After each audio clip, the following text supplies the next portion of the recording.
Good to have you back on the channel.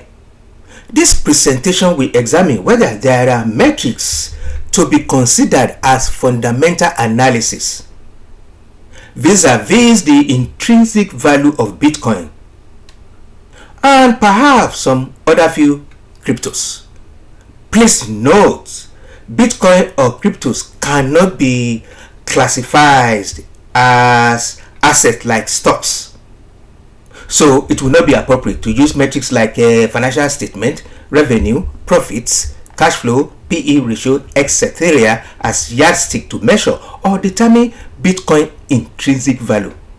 That said, in my opinion, the fundamental and intrinsic value of Bitcoin is within the blockchain technology that powered Bitcoin and some other cryptos. So, stay tuned. Let us demystify blockchain technology. Meanwhile, grab a cuppa. Of course, I mean a cup of tea, and then subscribe. Essentially, what I'm trying to say, again, in my opinion, is thus: the fundamental or intrinsic value of Bitcoin is embedded in blockchain technology. So in other words, blockchain is not only the fundamental analysis of Bitcoin, but also had intrinsic value to the digital currency. So essentially, blockchain forms the bedrock for cryptocurrency like Bitcoin. Please stay tuned. Let me break it down further. Let me start by telling you the attributes of blockchain. I mean, a snap view, if you like, talking about the benefits of blockchain technology. And if you want to know more about the relevance of blockchain tech, check my video titled Blockchain, the Bigger Picture. The necessary technology, the future is here. You will see the clip at the end of this video. Moving on, please pay attention to how blockchain coordinate, integrate, facilitate, and reconfigure the global banking system and our everyday activities. Okay, now, so the first on my list is decentralization. Okay. Blockchain allow Bitcoin and other cryptocurrency to operate without the need of central authority. Talking about the bank. Hence, enable decentralization. You see, blockchain does not store any of information in a central location like bank. Instead, the blockchain is copied and spread across a network of computers. B, cost reduction. Okay, now what does it mean? Let me explain. You see, with banks, virtually all the business owners incur a small fee to the banks, the middleman, whenever they accept payment using credit card. However, blockchain eliminates the need for third-party verification, in this case the bank.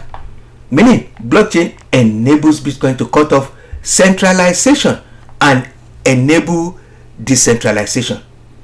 This is not only reduce risk, but also eliminate many of the processing and transaction fees. Okay, C, private transaction.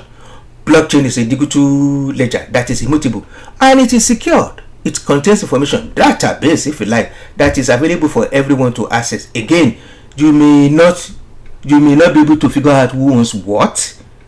It gathers, verify, and record data approximately every 10 minutes, and it cannot be duplicated like the fiat money.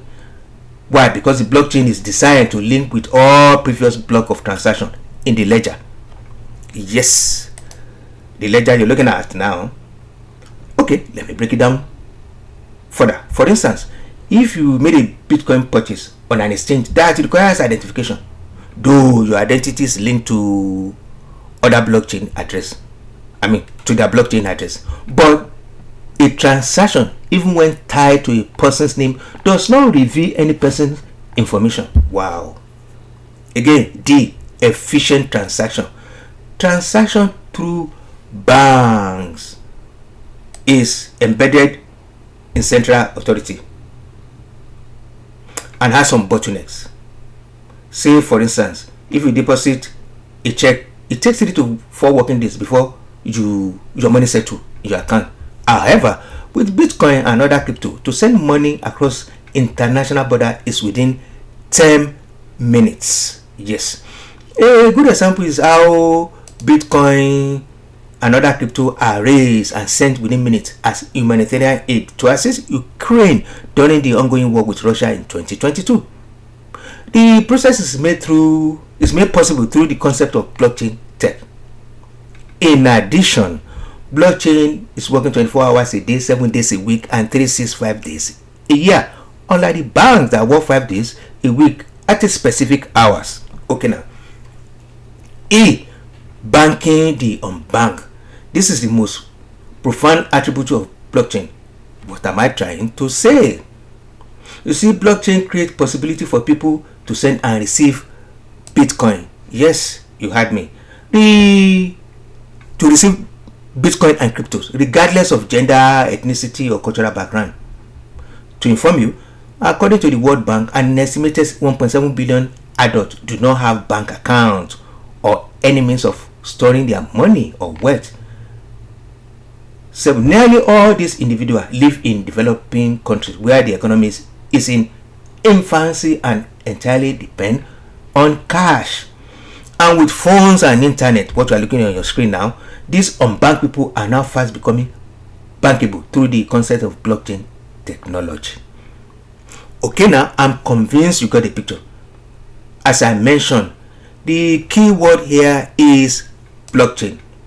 More so, because blockchain formed the bedrock for cryptocurrencies like Bitcoin, one could argue that it adds intrinsic value to Bitcoin and perhaps it also represents the fundamental analysis of the cryptocurrency. In summary, blockchain creates trust between different entities where trust is either non-existent or unproven. It improves security and privacy, feasibility and immutability. So, what do you think? Do you think Bitcoin is a liability or an asset? What do you think is the intrinsic value of Bitcoin? I'd like to hear from you. Okay, here comes the best part. Subscribe, like, and comment. Remember, the goal is to generate wealth, build companies, and then create jobs. Bye now. See you soon.